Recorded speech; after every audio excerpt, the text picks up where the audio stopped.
कंधमाल जिलार निखिल उत्कल कुई समाज पक्षर विश्व आदिवासी दिवस फुलवाणी झी उदयगिरी रायकिया बालीपुर पालित हो जाइछि। अवसर में स्थानीय बंधचक चकरा विषय प्रतिमूर्ति पुष्पमाल्याण अर्पण कर वरिष्ठ नागरिक उद्देश्य प्रधान समस्त कार्यक्रम संयोजन करथिबा बेले राज्य आदिवासी महासंघ सभापति विवेकानंद प्रधान, शांतानु प्रधान, ज्ञानरंजन प्रधान सह बहु मान्यगण व्यक्ति जोग देथिले। निखिल उत्कल कुई समाज कार्यालय अनुष्ठित सभारे आदिवासी समाजर भाषा, संस्कृति, परंपरा, अधिकार सह स्वाभिमान सुरक्षा उपरे गुरुत्वारोप करा जायतिला। कार्यक्रम में कुई समाजर आदिवासी एकत्र वार्ता देथिले राज्य महासंघ सभापति।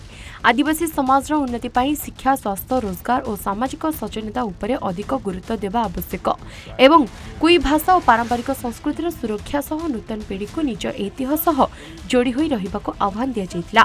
परे ग्रेसिंगिया निखिल उत्कल कुई समाज तरफ आदिवासी संस्कृति भवन परिसर रे चारा रोपण करा जायतिला। सब जगह जोटी आदिवासी बहुल देश अछि सेठी विश्व आदिवासी दिवस पालन करा जाउछि।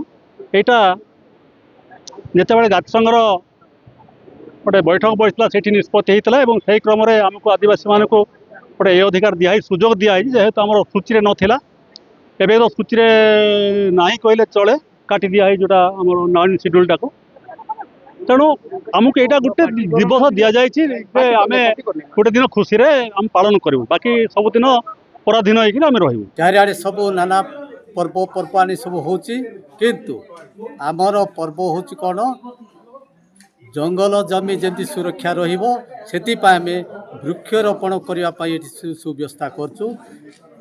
एथिरे आमको अन्यान्य बा फॉरेस्ट डिपार्टमेंट मध्य सहयोग करछंती रहिथिले सेतिपाई रैली रे आसी आम चक्रा विषय फूल दे आज आम ए प्रोग्रामटा करिछु। आउ द्वितीय कथा हूँ जोड़ा आम वृक्षरोपण भी आज रखीचु व्यवस्था आम विश्व आदिवासी दिवस मन रही आम आज वृक्षरोपण करूँ। आज आपण मैंने देखुंत सारा विश्व रे जो आदिवासी दिवस पालन करा जाउची तो से 190टी देश जोटा कि आज आदिवासी दिवस पालन करुच्ची तत्सहित ओडिशार विभिन्न जिले में जो आदिवासी दिवस पालन कराउची सेहीपरि आमे कंधमाल जिला उदयगिरी कंधमाल अरुण षडंगी रिपोर्ट सूचना टीवी।